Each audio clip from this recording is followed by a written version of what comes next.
À Saint-Quentin, dans l'Aisne, le sort de l'église Sainte-Thérèse est en jeu. L'édifice de style art déco tombe en ruine. Le diocèse qui en est propriétaire veut le vendre pour démolition. La mairie qui vient de découvrir ce projet s'y oppose. Les détails avec Rémi Vivenot et Arnaud Wust. Depuis plus de 10 ans, l'église Sainte-Thérèse dort paisiblement, sans utilité, au faubourg d'Ille à Saint-Quentin. Jusqu'à ces derniers jours, où la municipalité explique avoir découvert qu'elle allait être démolie pour faire des logements, provoquant une conférence de presse en urgence ce matin.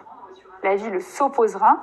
Il y a une demande faite au niveau de la DRAC et avec une réunion qui se tiendra au mois de décembre pour une protection du bâtiment. Donc je ne peux pas savoir quelle sera la décision de la DRAC, mais de toute façon, on se mettra en position de faire en sorte que ce projet n'aboutisse pas. Déjà, la vente aux enchères des vitraux a été stoppée. Si la ville s'alarme tout à coup, c'est que cet édifice datant des années 30 est un représentant du style art déco et aussi un témoignage de la reconstruction de la cité après la Première Guerre.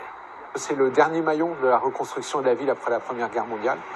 On se situe en 1933-34 et on arrive vraiment à l'achèvement de cette reconstruction. Donc c'est ce maillon-là, et en même temps c'est un très bel exemple d'art déco, j'allais dire des derniers temps, un art déco qui se dépouille de ses ornements. Pour autant, l'ancienne église n'est pas classée, et après de nombreux échecs, aucun projet nouveau n'est aujourd'hui sur la table du diocèse pour assurer sa préservation. On n'en a absolument pas les moyens financiers de faire des investissements dedans, on ne vit que de dons.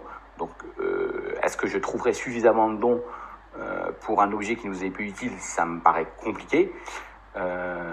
Donc, si les pouvoirs publics nous aident à trouver un repreneur, à trouver un projet, évidemment qu'on sera prêt à collaborer. La ville entend sonner la mobilisation de tous. Pour sauver Sainte-Thérèse, il va falloir d'abord rompre la promesse de vente liant le diocèse au promoteur. La décision de la DRAC pourrait être décisive.